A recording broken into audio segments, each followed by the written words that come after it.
Hello guys, good morning. Nakakatuwa bagay, nakikita mo yung tinanim mo na may bunga ng ganyan o kalalaki. Oh. Nakakatuwa silang tingnan. May bunga na.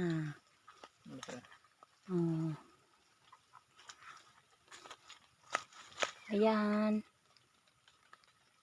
Ito pa ang ampalaya. Laki na. Isang kilo na ka siguro tatlo. Ayan o. Yan guys. Konting ano pa. Kaso kinakain ng Pinapakalma.